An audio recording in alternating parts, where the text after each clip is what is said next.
Baik, ikhwatul iman, kita tengok di sini. Kalau demikian, tentulah tidak ada perbezaan antara arasy dan bumi yang 7 lapis. Kata Imam Abu Hasan Asy'ari, kalau Tuhan ni duduk, Tuhan ni dia tak ada tempat, maka langit dengan bumi dah tak ada beza. Kerana Allah berkuasa atas bumi, rerumputan, alam dan atas segala sesuatu.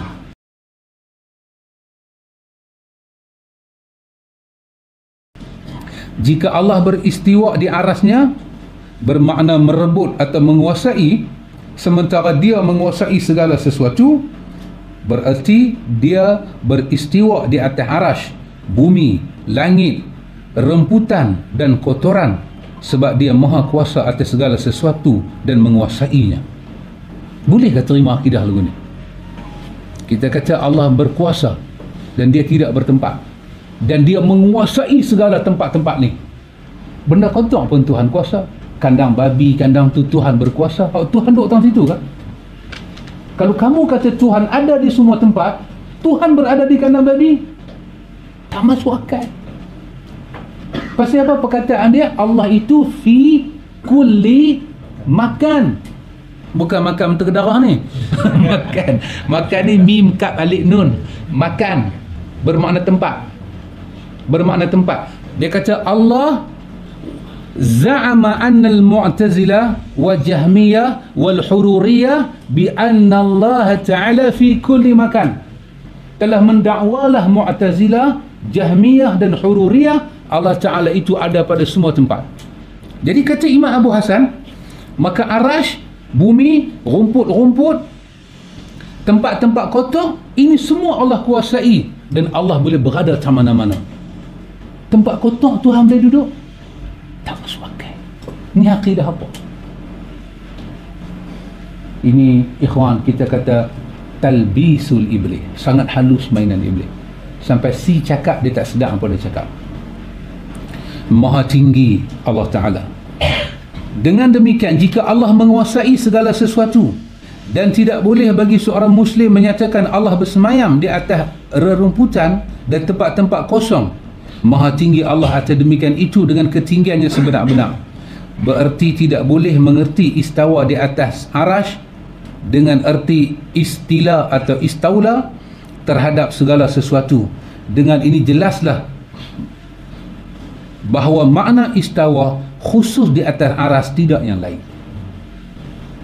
Kalau kita kata Allah itu berada di segala tempat dan dia menguasai segala tempat, makna dia akan jadi buruk. Maka dengan itu makna istawa kena dibaca dengan istawa, tak boleh dibaca dengan istaula, jadi kuasa, sebab makna dia akan jadi buruk pada akidah. Berapa banyak Tuhan kita nak ada, dan Tuhan kita ni lari tak tentu hala. Tadi kita sembahyang maghrib, orang duduk di barat, orang duduk di utara, orang duduk di sana sini, dia sembahyang apa? Tuhan duduk lari tak tentu hala. Ikhwan, saya kena kata apa? Saya ingat lah, pelajaran yang memurnikan kita adalah akidah. Akidah. Dia membezakan perjuangan kita. Saya ingat kalau kita baca macam ni ya, dekat mana-mana kumpulan-kumpulan dalam Malaysia ni, siapa nak terima kita? Kita pergi kat Yahanana, kita baca ni, dia dipanggil Yahananu kat kita. Kita pergi entah mana kita nak pergi, kita tak ada tempat. Kita tersisih, betul. Kita jadi gharib, jadi dagang. Bada al-Islamu ala gharibah wa sayaudu kama bada'a fatuba lil ghuraba. Tuba lil ghuraba. Kamu akan jadi bahagia, kamu jadi pelik. Orang tak boleh terima kita.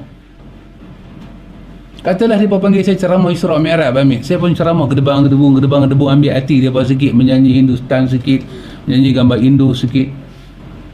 Apa lagu baru tu? Cita-citaku jadi orang kaya. Ada tengok budak tu nyanyi. Dulu ku miskin, sekarang alhamdulillah. Bagus lagu tu. Budak kecil aja, umur 9 tahun, petik gitar, lah dia jadi jutawan. Dia jadi jutawan sekarang. Dulu ku ditendang, sekarang ku disayang, syukur alhamdulillah. Kita ke depan gedebus sikit, orang seronok. Lepas tu dia berkata, ustaz mai mengajar sikit. Siapa sembang nak mengajar apa? Kata-kata mengaji akidah. Kita bila kata mengaji akidah, dia nampak sifat 20.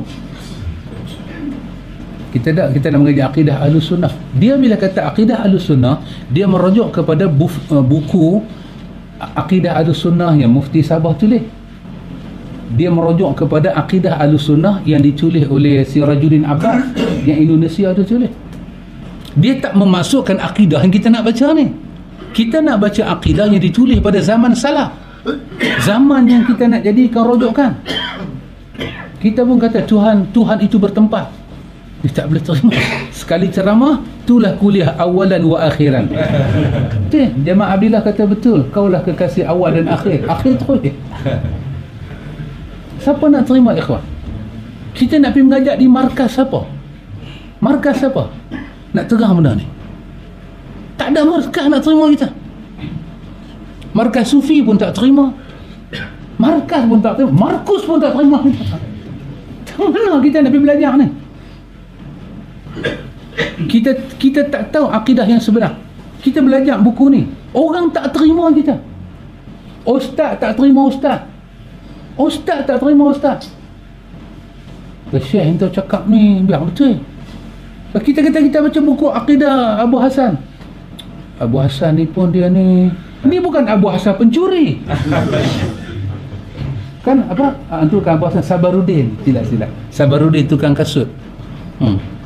Ini kita baca Abu Hasan Al-Asy'ari yang awak baca akidah dia, itu akidah yang dia tinggalkan. Ini akidah yang akhir dia. Dia tak terima kita. Habis kita nak menyertai apa? Kita nak duduk dengan siapa ya kawan?